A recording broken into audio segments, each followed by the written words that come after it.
नमस्कार खंबागनी। मेरा नाम है किशोर। और इसके पहले कि मैं निबंध का पार्ट स्टार्ट करूं, मैं अपने बारे में थोड़ा बता देता हूं। पिछले 7-8 सालों से सिविल सेवा के क्षेत्र में मैं मार्गदर्शन दे रहा हूं स्टूडेंट्स को। मैंने दृष्टि आईएएस और नेक्स्ट आईएएस जैसे संस्था में कार्य किया है। और अब चूंकि आरएस का जो मेंस का पैटर्न अभी जो बदला पैटर्न है, उसमें ये बहुत प्रभावी हो गई है कि आप कितना अच्छा और कितना प्रभावी उत्तर लेखन करते हैं। मैं अखबार में भी एडिटोरियल लिखता हूँ। लिखना और ख़ास करके जब आप कोई चीज़ पढ़ते हैं तो पढ़ के उसे उतार कर लिखना ये बहुत ज़रूरी है, क्योंकि परीक्षक आपके उसी लेखन शैली से प्रभावित होकर आपको परीक्षा में अंक देते हैं। जिस तरीके से आरपीएससी ने अपना सिलेबस जारी किया और उसमें जो ये 40 अंक का जो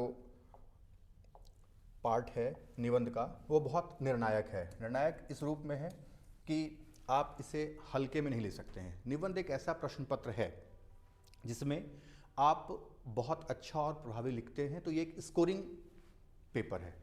अगर हम यूपीएससी की बात करें तो यूपीएससी के निबंध के प्रश्न पत्र जो 250 अंक का होता है, उसमें आप देखेंगे कि जो अच्छा निबंध लिखते हैं उसे 150 से लेकर 160 अंक तक भी मिलता है। और अगर आप औसत या औसत से नीचे लिखते हैं तो यही 50 से लेकर 70 या 80 अंक तक भी मिलता है। यानी कहीं ना कहीं ये बहुत क्लियर है कि आप अगर निबंध को बहुत गंभीरतापूर्वक लेते हैं तो आप यहाँ बढ़त बना सकते हैं। और 40 अंक बहुत इसलिए भी महत्वपूर्ण है कि यहाँ 0.5 और 1 नंबर से भी कट ऑफ तय होता है। तो आरएस का जो मेंस का सिलेबस है और ख़ास करके ऐसे की अगर हम बात करें तो यूपीएससी आरपीएससी ने जो लिखा हुआ है कि प्रश्न पत्र के निबंध में 6 विषयगत क्षेत्र होंगे और उन्होंने बहुत क्लियर किया है। अब इसमें कोई दुविधा भी नहीं है, कोई संशय भी नहीं है, बहुत क्रिस्टल क्लियर है। और टॉपिक भी उन्होंने बहुत अच्छे तरीके से क्लियर किया है कि कौन कौन से पार्ट से वो आएगा। तो 6 टॉपिक है, भाषा है, साहित्य है और सांस्कृतिक विरासत। तो इसकी भी शल्य क्रिया करेंगे, इसको भी देखेंगे कि भाषा, साहित्य और सांस्कृतिक विरासत ये इसमें किस तरीके के निबंध बन सकते हैं। समाज, शासन और सार्वजनिक मामले, विज्ञान, प्रौद्योगिकी, पर्यावरण और सतत विकास। अब ये इन्होंने लिखा है, इसमें विज्ञान से भी बन सकता है, विज्ञान प्रौद्योगिकी से भी निबंध हो सकता है, पर्यावरण और पारिस्थितिकी से भी, सतत विकास यानी सस्टेनेबल डेवलपमेंट से भी, अर्थव्यवस्था, कृषि, उद्योग और वाणिज्य, समसामयिक घटनाएं, आपदाएं और राष्ट्रीय विकास पहल, और राजस्थान के संदर्भ में पर्यटन, संस्कृति तथा समसामयिक मुद्दे। इतना पढ़ने के बाद आप समझ चुके होंगे कि जो निबंध का क्षेत्र है बहुत डायनामिक है और बहुत विस्तार से निबंध को इन्होंने बहुत अप्रोचेबल तरीके से दिया है। यानी कि बहुत विस्तार से पढ़ने की ज़रूरत है और 600 शब्दों में या तो हिंदी में या तो अंग्रेजी भाषा में आपको लिखना है। जिसमें आप सहज और सरल महसूस करते हैं निबंध आप उसमें लिख सकते हैं। अब इसमें एक नीचे जो वाक्य लिखा हुआ है कि अभ्यर्थियों को इन विषयगत क्षेत्रों से संबंधित किसी एक विषय पर निबंध लेखन करना होगा। ये 6 पार्ट दिया गया है और उसमें से आप किसी एक विषय पर जिसमें आप सहज और कंफर्टेबल महसूस करें आप उसमें लिख सकते हैं। अब एक चीज़ और है कि विचारों की अस्पष्टता, ये देखिए बहुत बारीक चीज़ है, समझने की ज़रूरत है कि ये क्या है। विचारों की अस्पष्टता, संरचना की सुसंगतता और अभिव्यक्ति की प्रभावशीलता के आधार पर अंक प्रदान किए जाएंगे। यहीं ये जो है ना, ये बहुत बेसिक चीज़ है, इसको समझिए कि विचारों की अस्पष्टता, संरचना की सुसंगतता और अभिव्यक्ति की प्रभावशीलता के आधार पर अंक प्रदान किए जाएंगे। यानी कि आप निबंध अगर लेखन कर रहे हैं तो निबंध लेखन में आपको आरपीएससी ने जिस शब्द का इस्तेमाल किया है उस शब्द को पकड़ने की ज़रूरत है कि आपके विचार बहुत स्पष्ट हों, जो स्ट्रक्चर्ड होता है ऐसे वो बहुत बेस्ट तरीके से हो, और आपकी जो अभिव्यक्ति है, जो आप एक्सप्रेशन है, वो बहुत प्रभावी हो। अगर हम बात करें कि निबंध लेखन क्या है, ये जानना जरूरी है कि निबंध लेखन क्या नहीं है। एक बार पहले हम ये जान लेते हैं कि निबंध लेखन क्या नहीं है। लेकिन निबंध लेखन में अप्रोच ये होता है कि जब हम निबंध लिखते हैं और सामान्य अध्ययन का जो उत्तर लेखन होता है उसमें दोनों में बेसिक डिफरेंस है। बेसिक डिफरेंस इस मामले में है कि निबंध लेखन में सामान्य अध्ययन के जैसा उत्तर लेखन नहीं है। जब हम सामान्य अध्ययन पढ़ते हैं, हिस्ट्री, पॉलिटी, ज्योग्राफी, इकोनॉमी, किसी भी सब्जेक्ट का हम जब आंसर लिखते हैं तो उसमें हम तथ्य भी होता है, पॉइंट वाइज भी होता है, बुलेट फॉर्म होता है। लेकिन निबंध में हम बेसिकली इन सब चीज़ों को अवॉइड करते हैं और इनका एक ध्यान रखते हैं, एक पैरामीटर है कि निबंध लिखने के लिए। तो निबंध जो है सामान्य अध्ययन के जैसा उत्तर लेखन बिल्कुल नहीं है। तथ्यात्मक उत्तर नहीं है, जो फैक्ट्स, ज़्यादातर सिर्फ फैक्ट्स का ढेर नहीं है। ये केवल जानकारी और आंकड़े आप इसमें सिर्फ इस्तेमाल नहीं कर सकते हैं। निबंध लेखन में आप ये जो पॉइंट वाइज या बुलेट पॉइंट है इससे भी बचा जाता है, इसको भी आप यूज़ नहीं करते हैं। पाई चार्ट है या कोई आरेखन है, डायग्राम, चित्र, ये सब भी आप बनाने से इसमें बचना चाहिए। तो निबंध की जो एक बेसिक रूपरेखा है वो यही है कि आप इन सब चीज़ों से बचें। ये निबंध लेखन का स्वरूप नहीं है। अब बात आती है कि निबंध लेखन है क्या। निबंध लेखन क्या है? तो निबंध लेखन जो है वो है कि एक जब आप स्टार्ट करते हैं किसी निबंध को लिखना तो विचारों की जो सुसंगठित अभिव्यक्ति है। अब सुसंगठित अभिव्यक्ति का आशय क्या है कि आप किसी भी टॉपिक पर जब आप निबंध लिखते हैं तो उसकी एक रूपरेखा तैयार करते हैं और उस पर आप 600 शब्दों में, या चूंकि आरपीएससी ने 600 शब्द इंगित किया हुआ है तो आपको 600 शब्दों के इर्द गिर्द लिखना है। 600 शब्दों का मतलब है कि आप इसमें 550 से लेकर के करीब 650 शब्दों के बीच का होता है। 600 शब्द तो आप काउंट नहीं कर सकते, लेकिन ये इसी के आसपास रहता है, चूंकि यूपीएससी में 1200 से 1500 शब्द होते हैं। और ये जो है आपके जो विचार हैं, आपके जो थॉट्स हैं, उसका अनुशासन। आप जान तो बहुत रहे हैं, 10,000 20,000 शब्द आप अगर दैनिक जीवन में पढ़ रहे हैं, आपको लिखने 600 शब्दों में, और 600 शब्दों का जो लेखन होगा वो बहुत प्रभावी होगा, बहुत कंसाइज होगा, बहुत क्रिस्प होगा। विषय की समग्र समझ, अब जिस विषय पर आप लिख रहे हैं उसकी समझ आप में कितनी है, आप उसको कितने सहज तरीके से अभिव्यक्त कर सकते हैं। किसी एक विषय पर आपकी जो सोचने की क्षमता है वो कितनी स्पष्ट है, तार्किक है, और कितने क्रमबद्ध तरीके से आप उसे लिख सकते हैं, उसका प्रस्तुतिकरण कितने बेहतर तरीके से कर सकते हैं।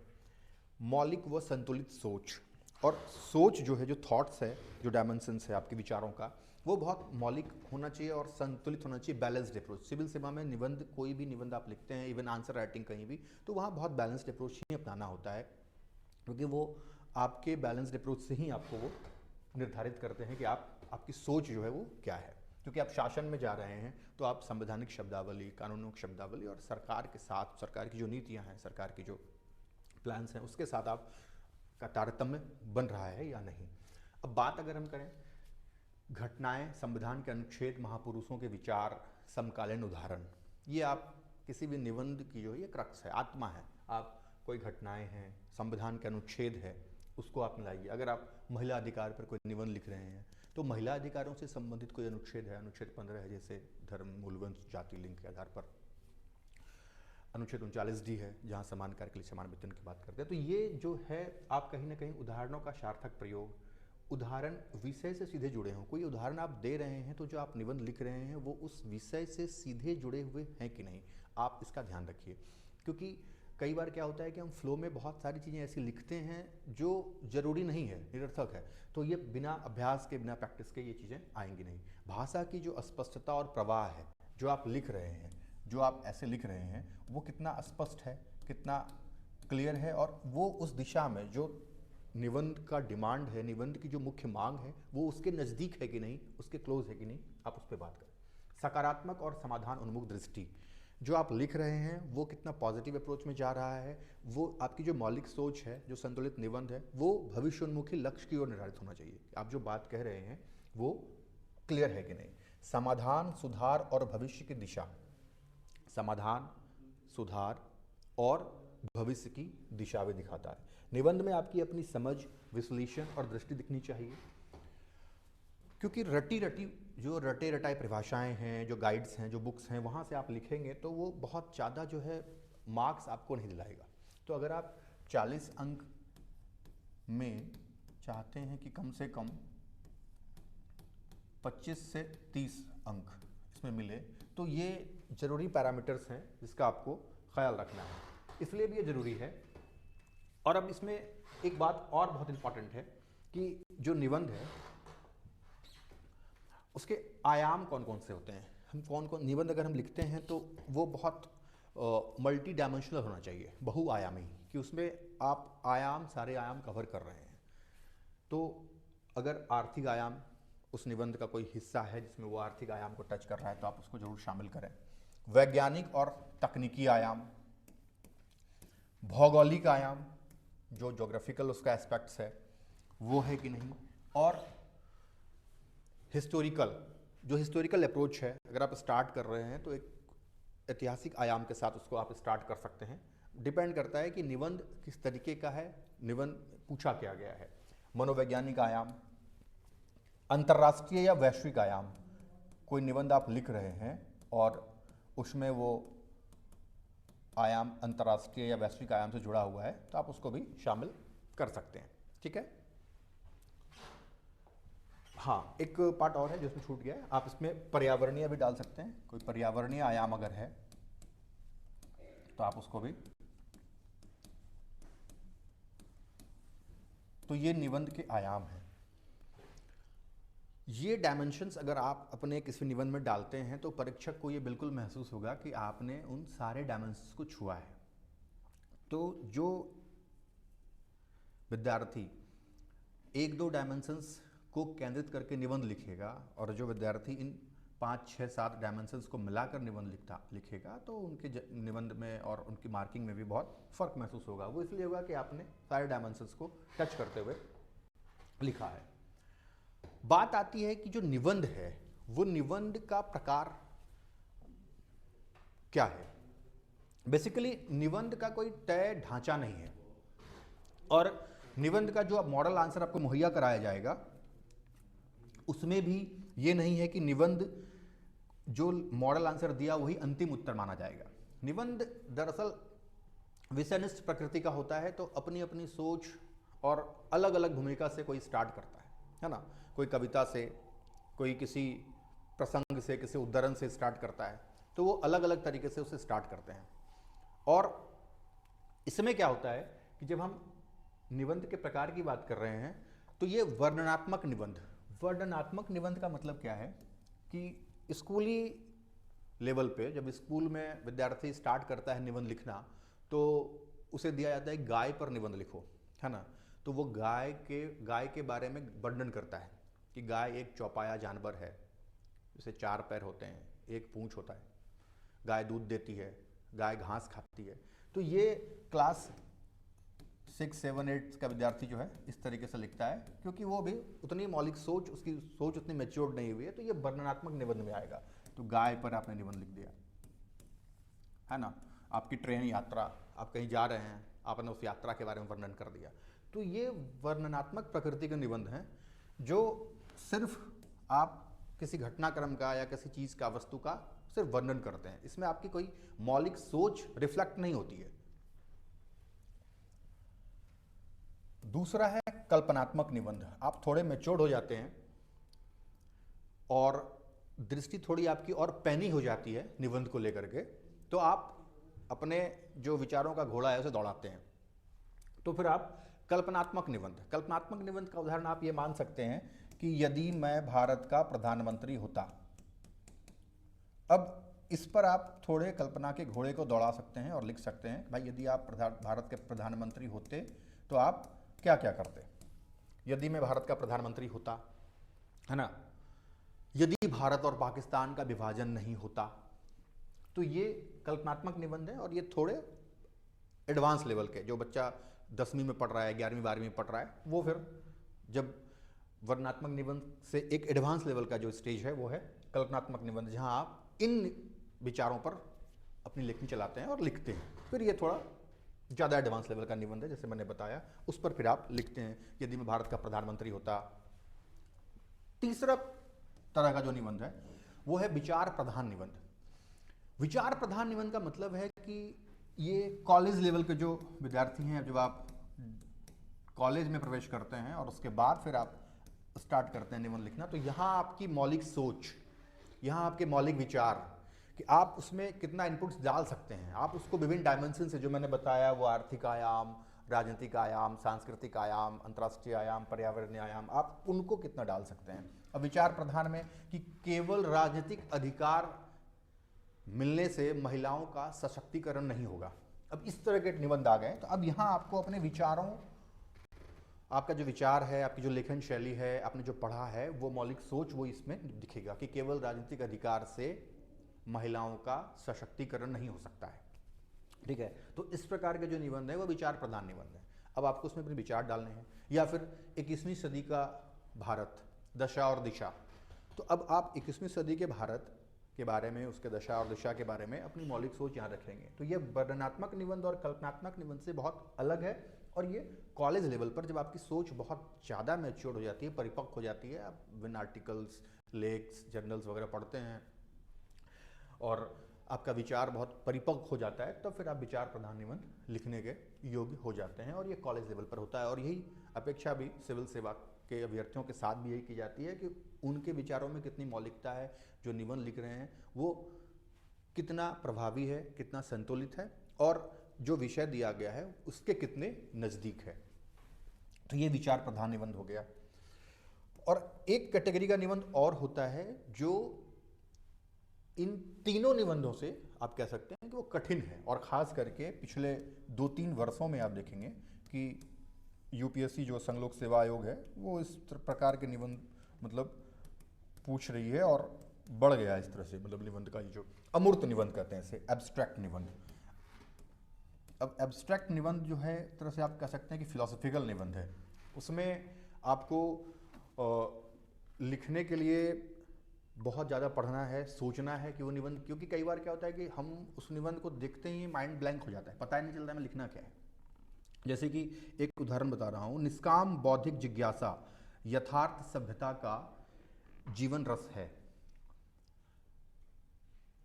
निष्काम, अच्छा, निष्काम बौद्धिक जिज्ञासा यथार्थ जीवन का, सॉरी, निष्काम बौद्धिक जिज्ञासा यथार्थ सभ्यता का जीवन रस है। अब ये जो है ये अमूर्त निबंध है, एब्स्ट्रैक्ट। अब एब्स्ट्रैक्ट निबंध को आप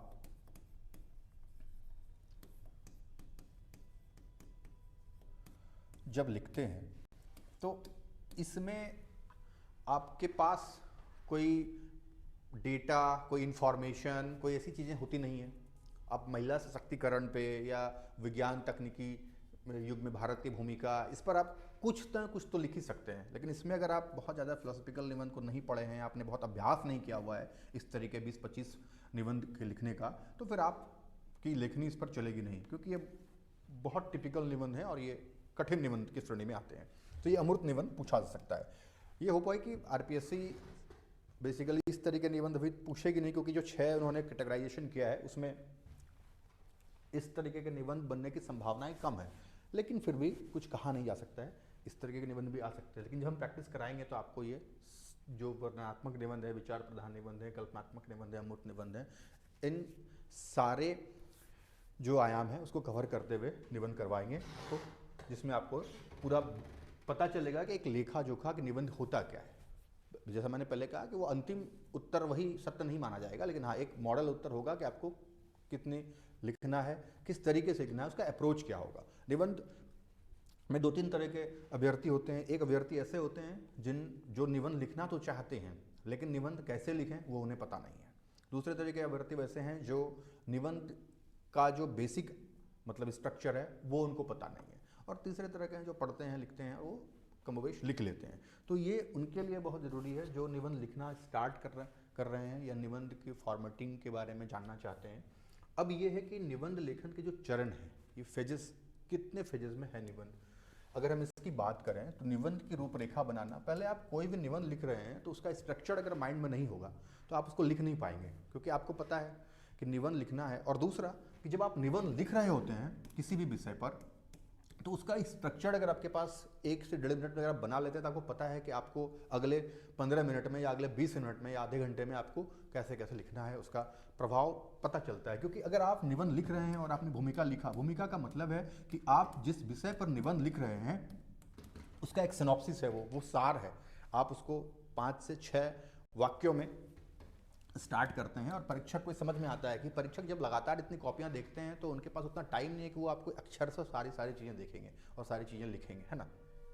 तो उनके पास ये है कि वो आपको आपकी भूमिका से समझ जाएंगे कि ये परीक्षार्थी लिखना क्या चाह रहा है। और भूमिका बहुत प्रभावी होता है, तो कहीं ना कहीं एक मनोवैज्ञानिक प्रभाव भी पड़ता है उनके ऊपर कि नहीं, बंदे ने या विद्यार्थी ने अच्छा निबंध लिखा होगा और वो आपको 0.5 एक नंबर का एज वहाँ में मिल जाता है। बाकी आपकी जो हैंड राइटिंग है वो पठनीय होनी चाहिए, लेजिबल।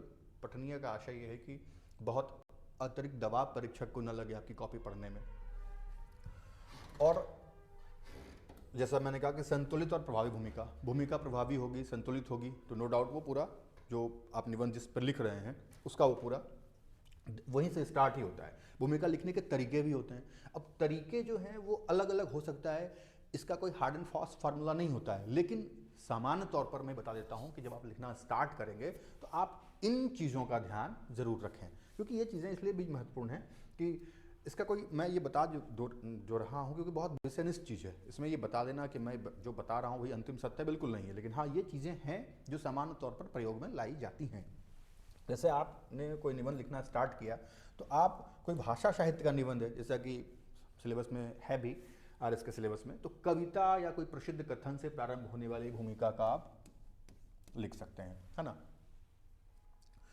जैसे कोई समसामयिक विषयों पे लिख रहा है, कोई नक्सल पे है तो गरीबी और बेबसी हर शहर को मक्तल बना देती है, कहीं चंबल तो कहीं नक्सल बना देती है। तो अब इस तरीके की भूमिका लिखेंगे, अब नक्सलवाद पे है तो वो थोड़ा प्रभावी हो जाता है भूमिका, भाई आप नक्सल पे लिख रहे हैं और आपने इस तरीके से भूमिका स्टार्ट किया, है ना।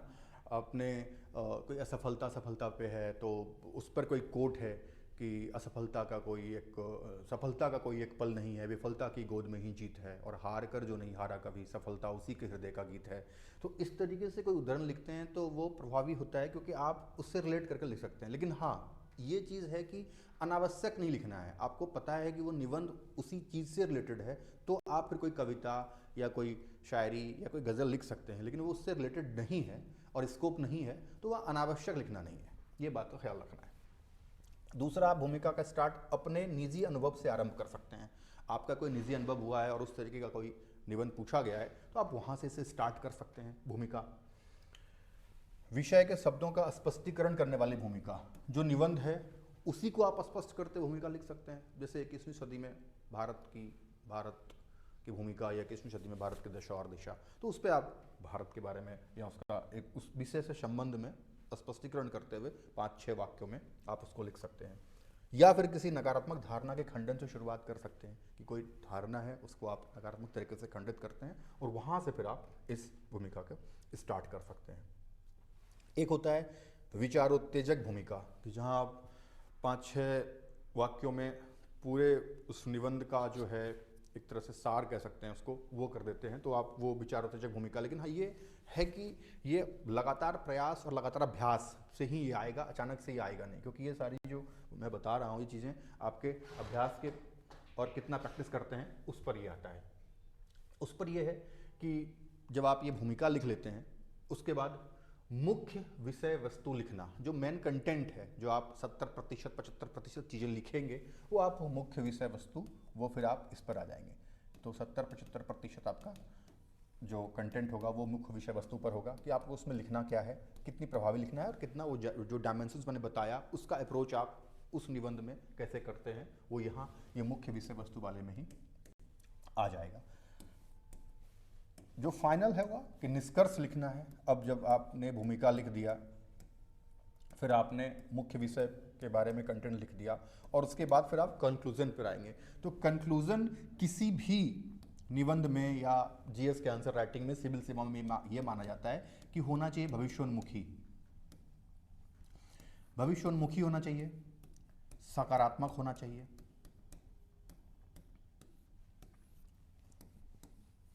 ये बहुत ज़रूरी है कि आप कोई विषय पर लिख रहे हैं तो उसका मौलिक कोई सुझाव आपके पास है, आपको लग रहा है कि इस पर हम कोई मौलिक सुझाव दे सकते हैं, तो आप वहाँ से अपने निष्कर्ष में से शामिल करके उसे कंक्लूड कर सकते हैं।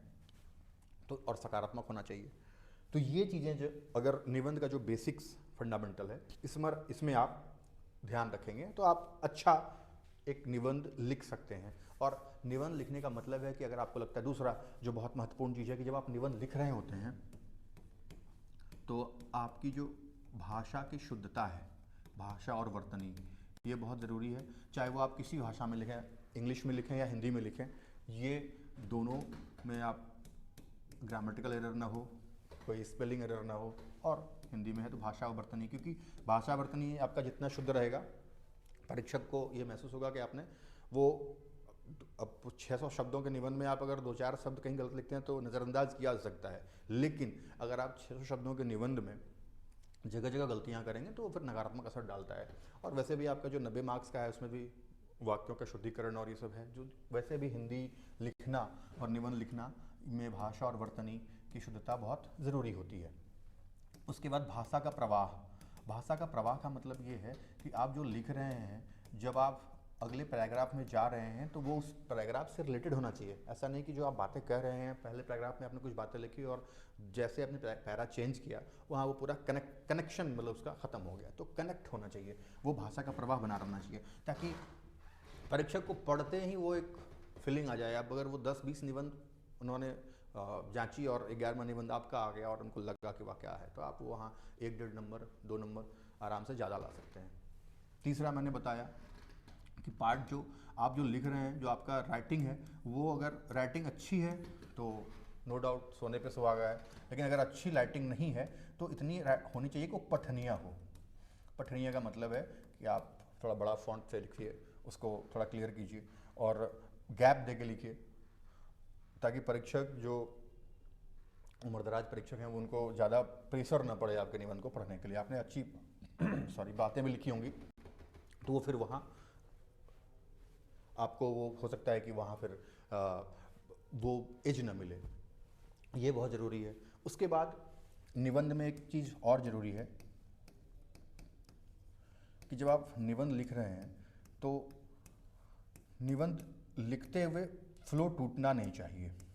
फ्लो टूटने का आशय ये है कि आपने अगर फ्लो तोड़ा और कोई ऐसा एग्जाम्पल्स जो उस निबंध के साथ सटीक नहीं बैठ रहा है, आपने उसको डाला, तो वो निबंध का कहीं ना कहीं जो स्टैंडर्ड है, जो मानक है, वो फिर कहीं ना कहीं उस पर विपरीत असर पड़ता है। तो ये बहुत ज़रूरी चीज़ें हैं, इसका ध्यान रखना आवश्यक है। और जब आप निबंध को लेकर के 20-25 निबंध इस तरीके से अभ्यास कर लेंगे तो फिर निबंध पे भी आपकी पकड़ अच्छी बन जाएगी। और निबंध वैसे भी अब आप ये मान के चलिए कि आरएएस के मुख्य परीक्षा में बहुत निर्णायक साबित होगा। इसे हल्के में लेना या इसे परीक्षा के 5-7 दिन पहले तैयार कर लेंगे तो वो फिर कहीं ना कहीं आपके अंतिम परिणाम पे या आपके सिलेक्शन पे भी वो कहीं ना कहीं प्रभाव डालेगा। तो इसलिए ज़रूरी है, 40 अंक का निबंध है और 23 में जो प्रैक्टिस है वो हर एक संडे को आपको निबंध का प्रैक्टिस भी है। तो आप आराम से आइए, निबंध का प्रैक्टिस सेशन में जुड़िए और हर एक संडे लिखने से फ़ायदा भी होगा कि आप सप्ताह में एक निबंध तैयार करके आइए, आपको एक निबंध दिया जाएगा और उस पर फिर एक मॉडल आंसर भी रहेगा, निबंध का अप्रोच भी बताया जाएगा आपको कि निबंध कैसे लिखना है, क्या चीज़ें हैं। ये सब चीज़ तो मैंने एक बेसिक आइडिया बताया। उसके बाद फिर निबंध की और शल्य क्रिया होगी। जो 6 टॉपिक मैंने बताया आपको यहाँ, ये जो 6 टॉपिक मैंने बताया था, तो इस 6 टॉपिक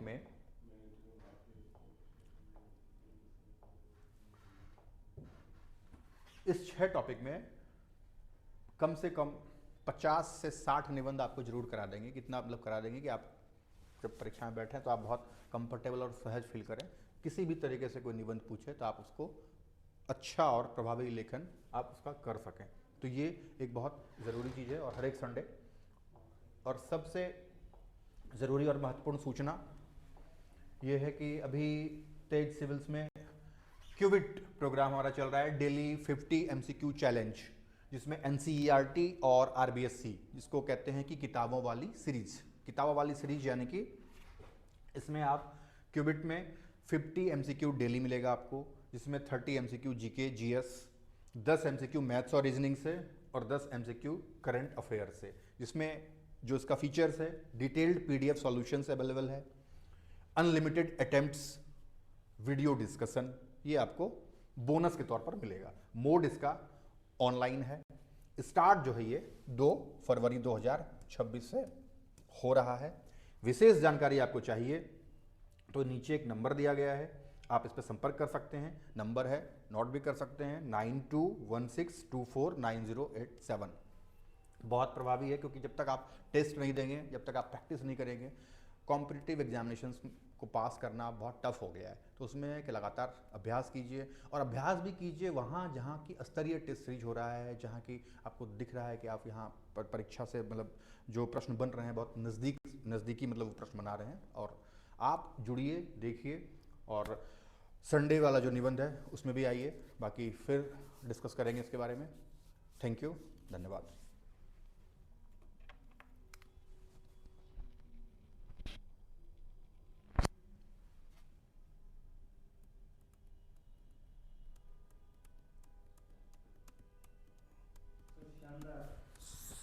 सर पता नहीं, मुझे तो लग रहा है